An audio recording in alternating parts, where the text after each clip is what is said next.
and technology is here. I'm sure it's going to kill books entirely. In 1450, Johannes Gutenberg invented a printing press that used movable type.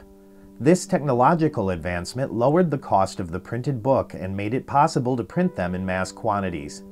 It has remained the standard method of collecting and storing information to the present day. In November 2007, Amazon introduced the Kindle first generation e-reader. It sold out in 5.5 hours. In November 2009, Barnes & Noble introduced the Nook e-reader. Overwhelming pre-orders caused the device to be sold out before Christmas. Customers would have to wait for months for more. Pundits have begun to predict that the death of the printed book is near.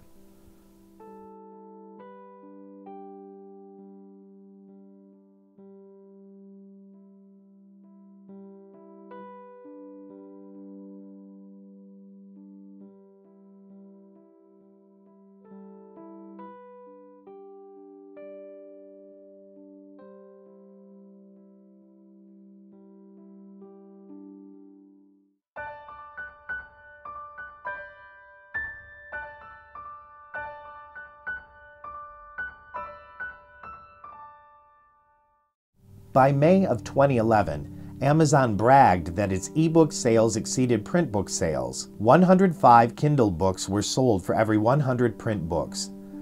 Borders Books, the second largest brick-and-mortar bookstore chain in the U.S., announced that summer it would be liquidating the last of its 399 stores. That Christmas season, Amazon reported December sales of 1 million ebooks per week. What does this mean for the future of the printed book? Technology will replace printed material. What I see for the future, I think, is technology is slowly going to bleed over.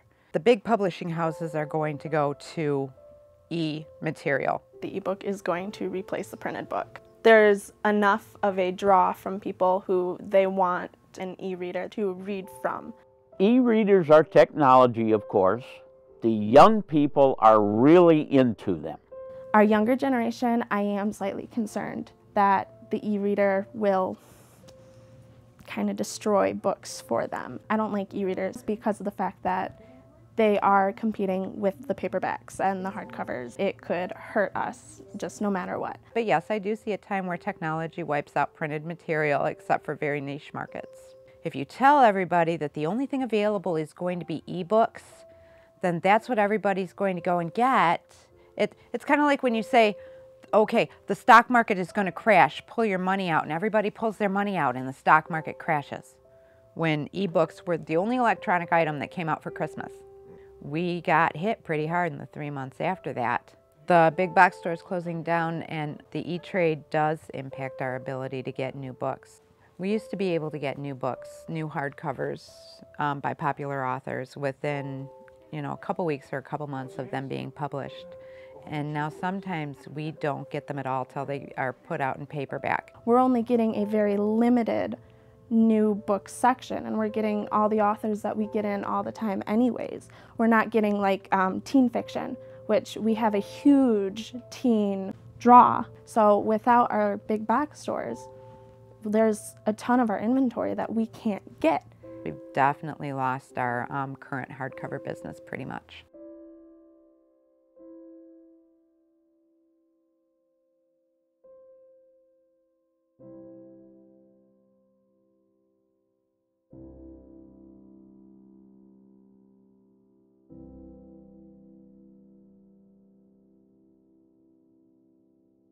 The national bookstores are in competition with each other. They have fewer selections to make to be current, which is what they sell. If you walk into your local Barnes & Noble, what's the first thing you see when you walk in the door? It's them advertising about the Nook. And then you continue to walk through the store and you have shelves that are dusty, you have books not put away in the right places, you have 20, 30 people who are working there who don't know what they're talking about. I've been in there, they have some great people that do work there, but I've been talking to somebody in one of the big box stores about a book and, they start to get antsy. they're standing around, the boss is watching them. We're talking books. I'm gonna go buy something that we're talking about, but all the boss sees is they're standing there. They're gonna get in trouble for talking to me. But that's how you sell books. They just have to treat their customers good, and they have to know what they're talking about. They have to know the books. They're going in there for people who are knowledgeable about what their books are. They're going in there for the atmosphere. I think it's more, in my opinion, a marketing issue than it is anything else. They're like, my e-reader is better than their e-reader, and this is why, and everybody ran out and did the e-readers, and then everybody's whining and complaining because you need to market to people's emotions. Instead of marketing against the Kindle and marketing the tangible properties of a book. Despite the threat of obsolescence, not all of the news is bad for the printed book. 88% of readers of ebooks also read printed books in the past 12 months. Furthermore, 54% of those readers preferred to purchase their own copy of those books. 59% of Americans say they have no interest in buying an ebook at all. Our older customers much prefer the feel of the book in their hands as opposed to an e-reader. Eventually, people will realize that, they'll start going back to the paperbacks and the hardcovers. Because I sell a reading experience. I sell education. I sell recreation. The homey feeling of sitting down with a book, a cup of tea, a cat curled up on your lap. It's better to be able to hold a book and flip the pages and look and see how much of a book you still have left. This is not the product. These aren't the products. The products are what's in them. We offer friendship and we offer guidance in a way as well with reading. Everybody who comes in here knows that I know what I'm doing. They feel comfortable with the information that I'm giving them. And the customer needs that connection to come back. I don't want this to be a formal place. I want it to be book home. They care more about the experience for the customer than making a quick dollar and being able to be paid at the end of the day or the end of the week. I don't always remember their name, but I want them to know mine, and I want them to feel comfortable hollering from the back of the room, "Hey Beth, can you come help me find this?" People come to us because that's what we do. We do books. We offer a bookstore setting with people who know what they're doing. Books obviously everywhere. We have a grumpy cat. We offer what people want and what people find to be cozy. That person remembers that I helped them.